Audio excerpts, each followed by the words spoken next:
Hi, Kristal Wick here at Artbeads Cafe, where we have all things caffeinated and beady, and I'm so excited. Oh my gosh, one of my very favorite pals, guest Becky Nunn.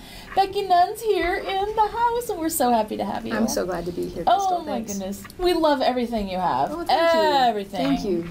And we are happy to have you give us a tour, and our viewers at Artbeads Cafe, of some goodies that you brought along. I did bring some goodies, I did. Well, here's some of my favorite goodies.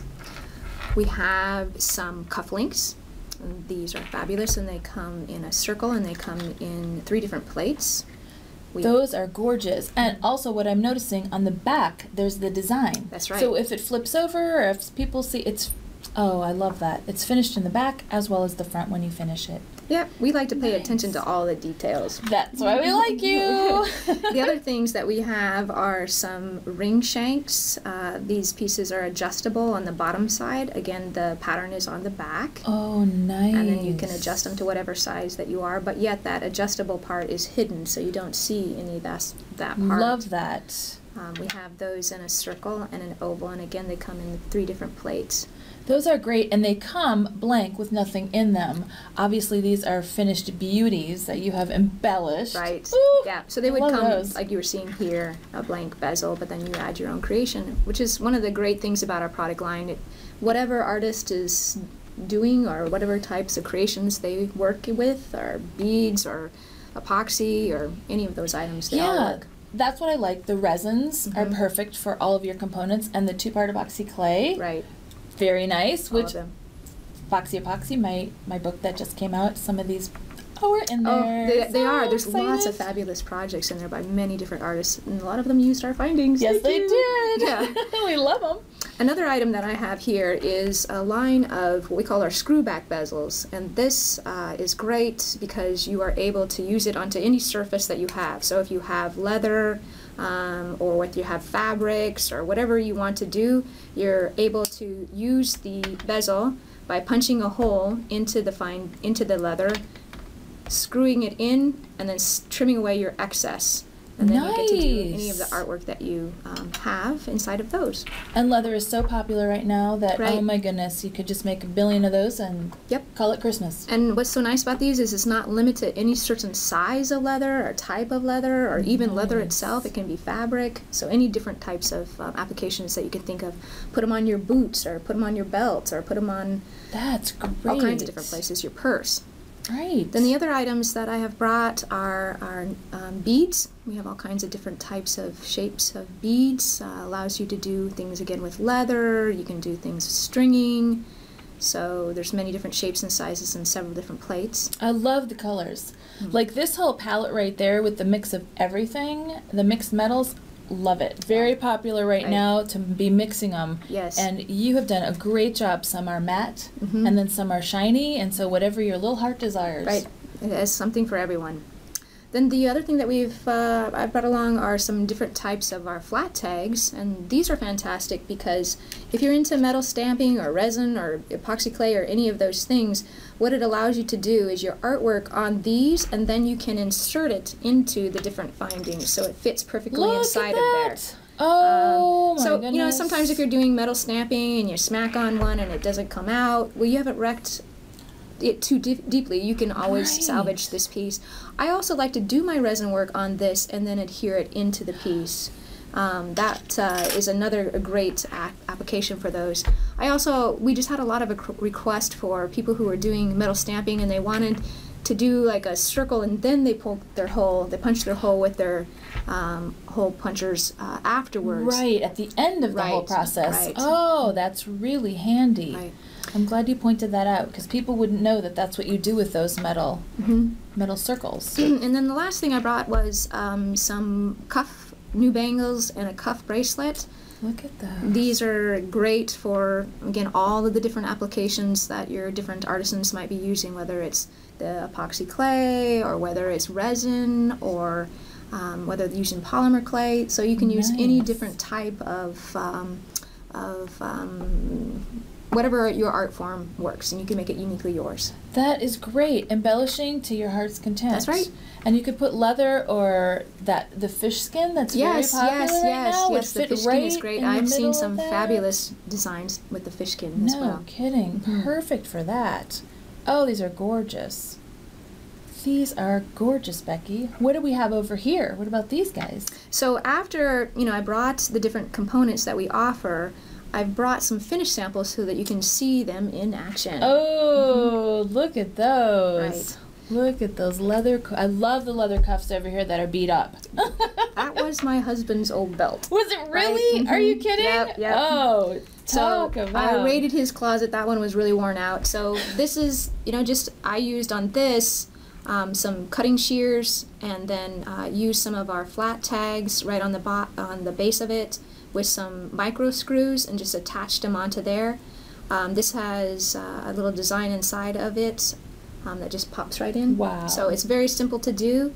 Then I brought some samples of the same sort of concept, but using the crystal clay, using multiple pieces on it. Here's some of the channel bangles. These are all using crystal clay, and different techniques of using it, so you can get different types of looks. Wow, that's great. And it would be really hard to wear one. You'd have to put one main one and then 3 existing ones on each side, or accessories, because they all go together so well. I don't know how you'd pick. Yeah, well, that's the beauty of fashion right now. It's a lot. That's right. You put on a lot. More is better, isn't it? In chocolate and beads.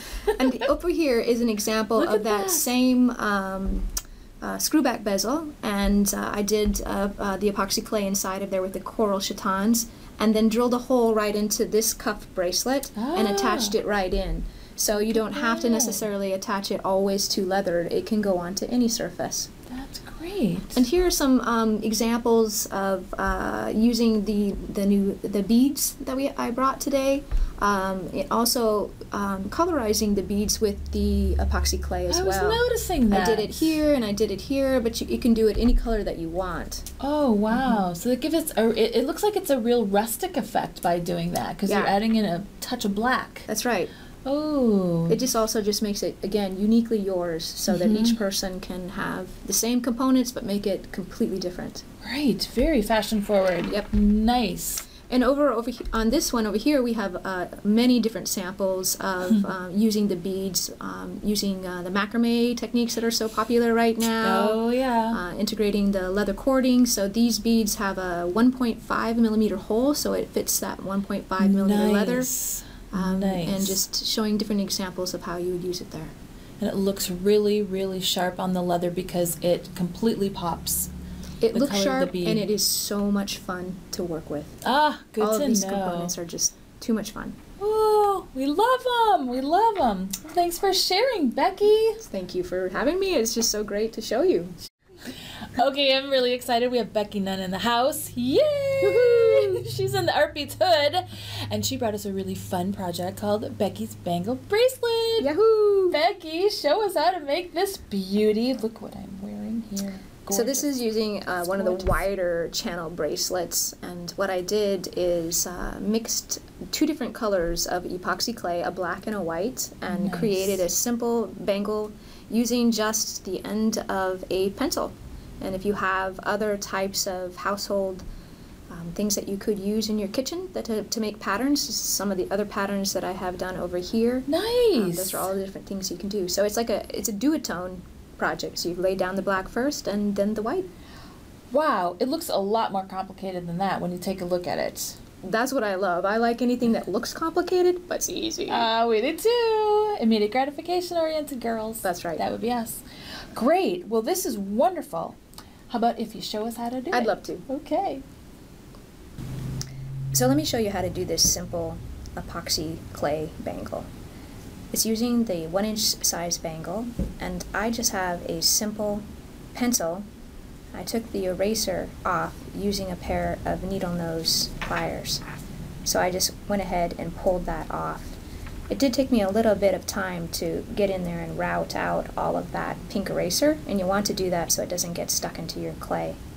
Once I had that all cleaned out, I was ready to start putting my epoxy clay into my bangle. And how you do that is you're going to want to read the manufacturer's instructions. That's why I have adorned my gloves. And you're going to mix this fully until it's not mottled at all. It's one consistent color. And once you have it mixed together, what you're going to want to do is snake it out into a long coil, about 8 inches, because that's what it's going to take to wrap all the way around. And you're going to be extending it and flattening it as you go. So don't worry if you don't have exactly 8 inches and have a ruler right handy. Once you have it all snaked out, what you're going to do is start to press it down inside of the channel. And I'm pushing forward with my finger in that kind of action and pressing it over to the sides, trying to get it to be nice and even and flat. If you get to the end and you realize that you didn't have enough clay to go all the way around, don't worry, just mix an extra little batch. And then you just go ahead and press it all the way through. Then I've already started on this one after I had let it harden, which takes about 90 to 120 minutes you have while the clay is still nice and soft. What you'll want to do is take your pencil, and sometimes if I'm having a hard time with it getting stuck inside of the clay, and different kinds of clays have different pigments and so they can be stickier than others, I've just taken a little bit of baby powder and I will dip it into there and then use this to come in and out. So that's what I have done here. It's just created shapes, overlapping on some, and just creating an interesting texture. The next step is I've taken some white epoxy clay, and in the same way I had the 2 balls of the A and the B on the black, I had the 2 balls of the A and the B on the white, and I've already pre-mixed those and snaked them out in the same way we did this. In this stage, I'm going to have a little bit of water right here, and that's going to help me make this super moist so that I can easily press this clay down into the different channels. So you're creating, like in pottery, like a little slip, and it just goes right over it and down into those different crevices. And you can see I'm getting my clay down inside of that little hole.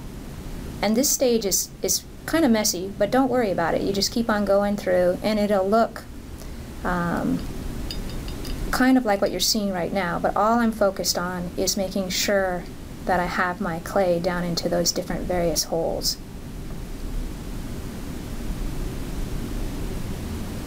And I always work with a pile of wet wipes right beside me because I like to make sure that I'm getting that clay off of my fingers and off of from underneath my fingernails. And more important, I'm just wiping away the excess so that it doesn't get onto the metal. I mostly focus on that at the very end so that it doesn't harden on there, because once this clay hardens, it is cement hard and it's super hard to get off. Right now I'm just scrubbing away that excess that was on top of the black so that you just see it in the recessed areas. And making sure that I've cleaned away any of the clay that's on the surface of the piece. This is a piece that I had already finished, but you can see how I just kept on pressing it into the different crevices and creating an interesting look of a duotone. And that's the project. And how simple is that? Can you imagine a whole armful of those jing-janging? How fun. So Becky, it's time for our Q&A, and Haley in Montana asks, I love the channel pendants, but I don't know how to use them. Can you help me? I figure, why not go to the source? What shall we do with channel pendants, Becky? Thanks, Haley. It's a great question, and I'm glad you asked it because it gives me an opportunity to show many of you how to use the different channels. So we have 3 different channel pendants within our product line, a large, a medium, and a small. So I have a little bit of everything to show. So I'm going to start with this one right here. This is just showing a simple wire wrapping of what you can do with just wire inside of the channel. This right here shows, again, the large one, but using a collage sheet and then putting resin over the top of it. And I just painted the resin on with my paintbrush and just kind of rotated it around, and that works great. And here's another look, the same piece, different plate, and this is using rhinestone chain, all kinds of different kinds of chitons. Betsy Youngquist is a fabulous designer, and she taught a great class at Bead and Button using this, and I took her class for that. Nice. So those are 3 different looks using that size. Then we also have a medium size, and this is a whole another technique right here where I'm just using a strand of seed beads or pearls that are already on the strand. I mixed a little bit of the epoxy clay together, and then you just wrap it around with the string and then pull the string out. Brilliant. Boom, it stays right inside of the piece. That would be fun. Then right next to it is the smallest size, and that is just using the same black epoxy clay inside of there and then putting the different chitons inside. Nice. And here is the same sort of piece of the small, but in a whole nother application, where I put the chiton inside of a small and then put it on top of a ring. Oh, I love that. Creating a nice stacking fun look. Because the stackable rings right now are so fashion forward and trendy. That's right. The higher you go, the better it is. True, that's very true. And showed another example of how you can incorporate them. This is a bead cap with a little fringe hanging down of chain and just a different color of chiton in it. Thanks, Haley. That's a great question and gave us a good opportunity to show the different ways you can use them. So Becky, thank you so much for joining us here at Artbeads Cafe. This was so much fun. It was fun. Thanks, it was Kristal. Great having you here. We want to thank you for joining us here at Artbeads Cafe, where we have all things caffeinated, beady, and delightful, including Becky Nunn. Aww. So want to wish you happy beading, and till next time, cheers.